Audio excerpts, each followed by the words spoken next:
that a conversation will be on Nigeria's current food insecurity crisis. There has been a lot of talks around that lately, and we have seen efforts from the federal government to address these issues. And one of those is the setting up of Agric mechanization hubs in the 774 local government areas of the country. And that alone and many more. And joining me now to discuss and to assess, the different efforts that we have seen from the government to address the issue of food insecurity is the president of the All Progressives Farmers Association, Ogbo Douglas. Thank you for coming on Business Daily this morning. Thank you and good morning, viewers. Good morning to you. I think it's just only ideal that we start off with, assessing Nigeria's current food security crisis and the government's efforts towards addressing this. We've seen quite a lot play out lately. So much, I should say, including the donation of grains from Ukraine. So much going on. But let's hear from you. What are your thoughts from the farmer's perspective now? What are your thoughts on all of these efforts that we have seen so far? Yes,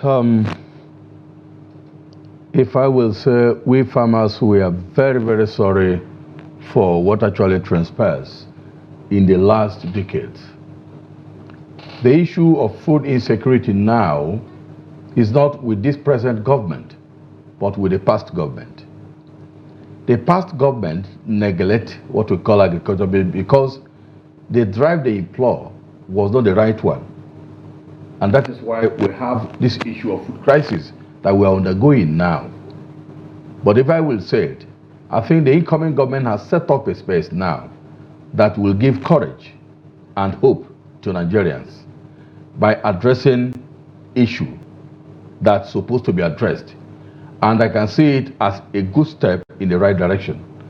And sooner or later, we are going to achieve success in food security in the country. Okay. I am curious personally because I have done a bit of research, and it's quite alarming and shocking as to how Nigeria's I should say food production has dwindled to the point that it has gotten to. But let's hear from you. How did we get to this point that we are currently in? Yes. If you see, Nigeria is blessed, especially in agriculture. With all the natural resources, Nigeria is blessed. But the problem we are having is the policymakers. They are the reasons why all these things are happening. If the government policy is not favorable to agriculture, there is nothing we can get as a result of it.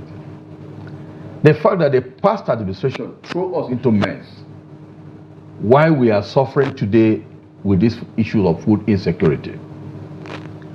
Like I always said, we farmers were ever ready. The land is there. It don't run anywhere. And the manpower is also there. But the major problem was the invasion of the insecurity that comes on board. Before now, or before the last administration came in, I think we are buying a bag of rice for 7,000 naira. A mudu of beans is going for 150 naira. At the time? At that time. A mudu of gari was just 50 naira. What happened now? The mudu of gari is going for 1,800. The mudu of rice is going for 2,000 plus, depends on the quality. All these things are the result of the past government. Had it been they were able to place a good policy in order, this thing wouldn't have happened.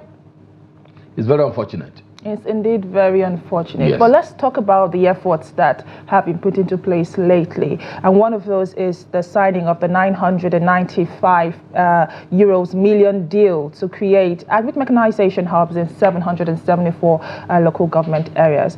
And in my research, looking at the impact that is expected to have, I would believe that, farmers are expected to be a major part of this entire thing. But let's hear from you. What collaborations have you had with the government to ensure that this is not just going to be one of those mechanization hubs like we have seen in the past? Because this is not the first.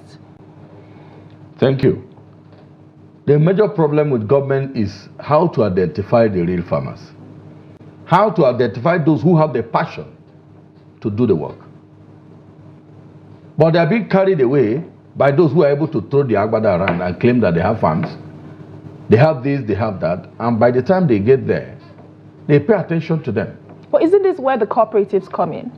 The cooperatives we are talking about are individual people sitting afar from the government desk.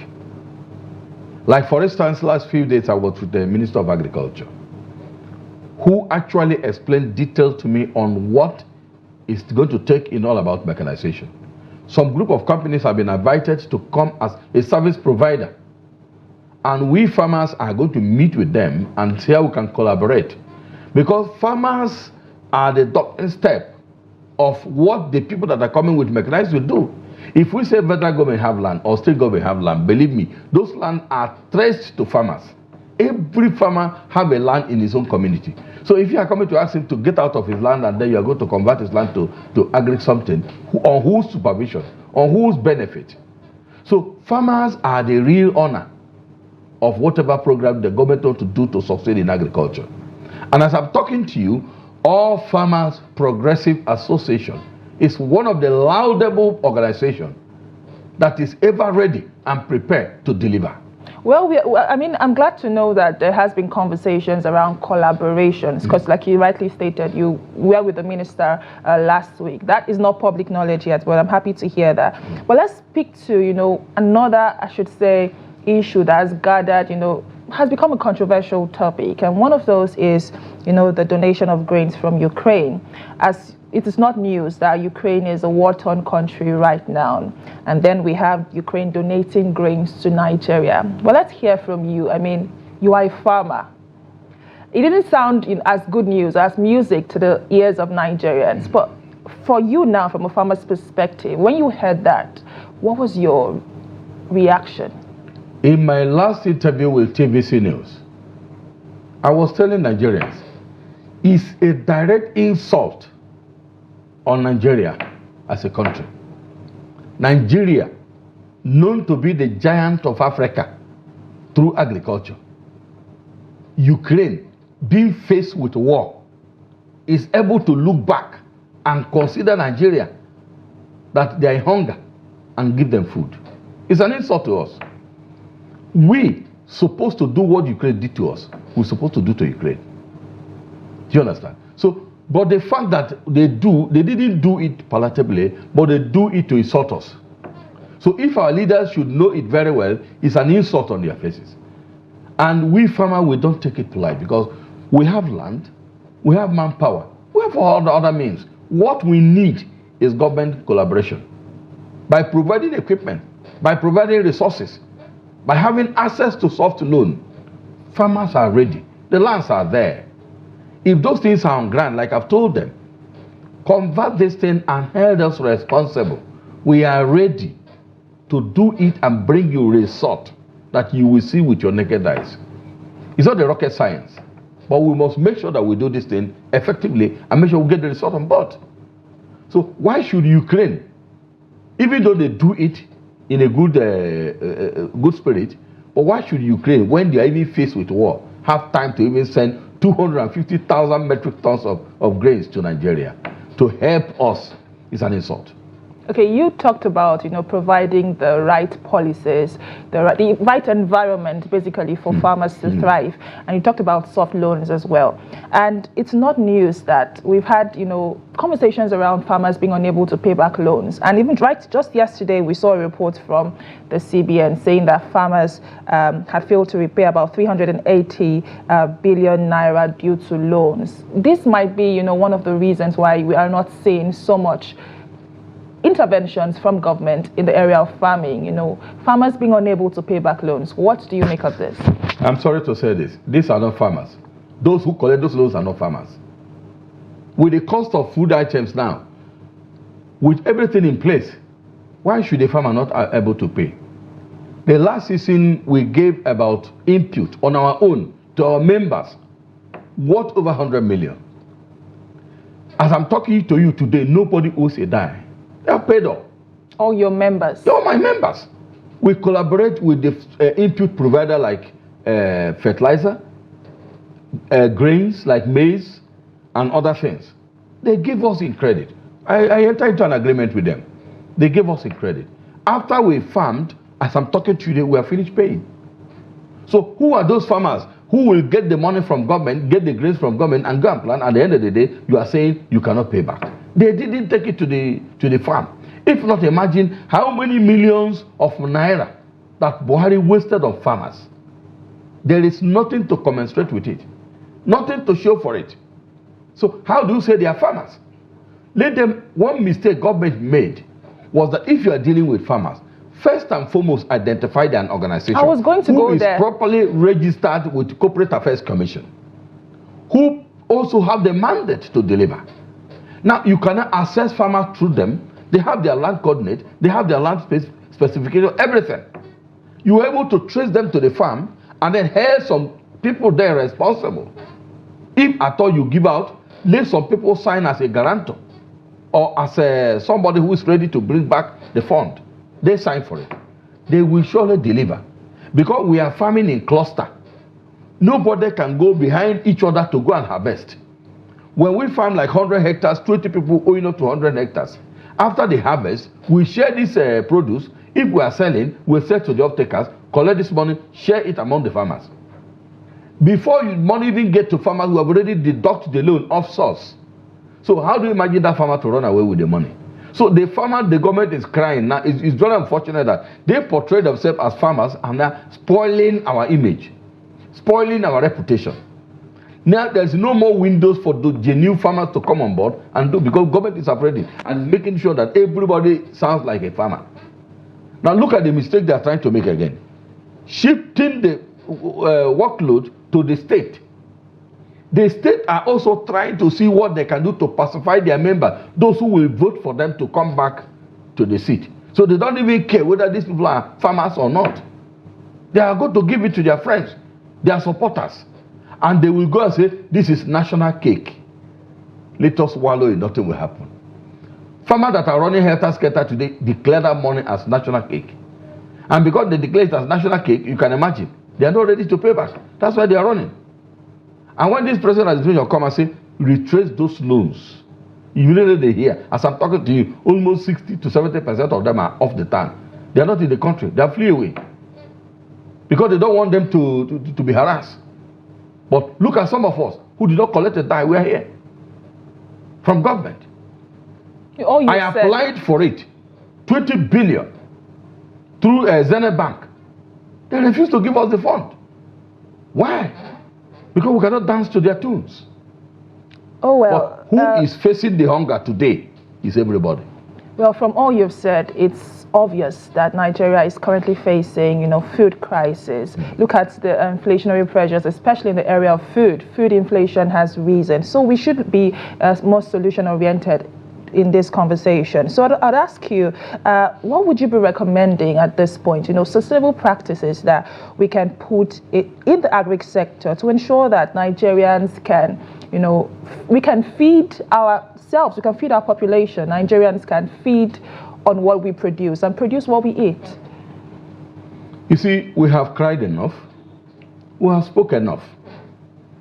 They don't consider us as people who are ready to give out the solution. Because we are not rich enough, we're not big enough to access. Farmers consider in Nigeria to be the most poorest people. But in advanced countries, they are the richest. They drive luxurious cars around the town. But in Nigeria, farmers are like brooms. When you use it to sweep your house, finish at the end of the day, you take it to the backyard. Until the house is dirty again, you don't bring it on board. That's how they consider farmer in Nigeria. Until federal government is able to identify with real farmer, believing you me, there will be no solution to this problem. The worst is going to happen. And like I always said, if peradventure we vex into food riot in this country, nobody will be able to control it. Because many things will fall in. Many things will fall in into the crisis. So the solution to this problem is that, one, federal government should identify with real farmers. Provide them with soft loan, with people who can guarantee those loans. Provide them with mechanized equipment. Because there is no way we can get the problem of farming resolved without mechanization. Today, millions of people are going to school, they are coming out of school. Everybody wants a white-collar job. Nobody wants to go and farm any longer. Like people like you here. You don't want to go to bush and handle hoe and cutlass. Everybody can be a farmer, you know. Good. Everybody can be a farmer. But let me tell you one thing. If at least 10% of Nigeria are well equipped in mechanized farming, they can feed the whole country and feed the whole world. If 10%, or let's say 5% of Nigerians are equipped in mechanized farming, they can do the result. As I'm talking to you, we are the organization that first launched mechanized program in the country. When we did it, Senate were in recession. Senate has to hurry up from their recession to come pass the bill on mechanization. Some of them say, how can a private organization now flag up mechanized program in the country while the bill is sitting in the house? They have to rush from the recession and come and pass the bill. Obasanjo was the chairman of the occasion with almost 7 emirs in the north in attendance. You can't imagine that crowd in army farm in Giri. We were the first to launch a mechanized program in the country because we are ready to deliver. But up to today, nobody called us to say, come. I even brought out a book called Agro Mechanized Program, a solution to Nigerian problem. I have spread this thing. It has got to the hands of Minister of Agriculture. It's in the hands of SGF, as I'm talking to you now. If they take their time to look at it, we'll get the problem solved. Well, we hope for more collaboration with you. The major problem of this country is food issues. When people eat well, believe me, they don't care. Even if you are stealing the whole money, they don't care. Because they have seen what they can eat and get them smile. But if they are hungry to the extreme, and they see you flying about with oil lips, they will rush after you to get you down because they're hungry. So why don't we address this thing from the right perspective so that we can get the result in our hands? Well, like you said, government should come to farmers, identify us. Where are your members? As I'm talking to you, I have over 10 million people in 774 local governments in the country with their lands. Get me today, I will bring them here to Abuja. They will storm the city. So we'll be fighting to put government in power. From 2015, 2019, we fight to put government in power. Well, we hope for more collaborations with farmers, like you've stated. Good of you. And identifying these farmers, like you've also stated, it's very important. I mean, a full belly has little worries. Thank you very much, Ogbo Douglas, who is the president of the All Progressives Farmers Association. He's spoken very insightfully to recent trends within the Agric space. Thank you for your insight on the program again. Thank you very much. And this is where we draw the curtains on today's edition of the program, Business Daily. We'll be back again tomorrow by 11 o'clock. So join the conversation on social media and let us hear your thoughts. What are your thoughts on Nigeria's current food crisis and how can we, move past this and address these issues? My name is Chiamaka Enendu. Thank you for watching and bye for now.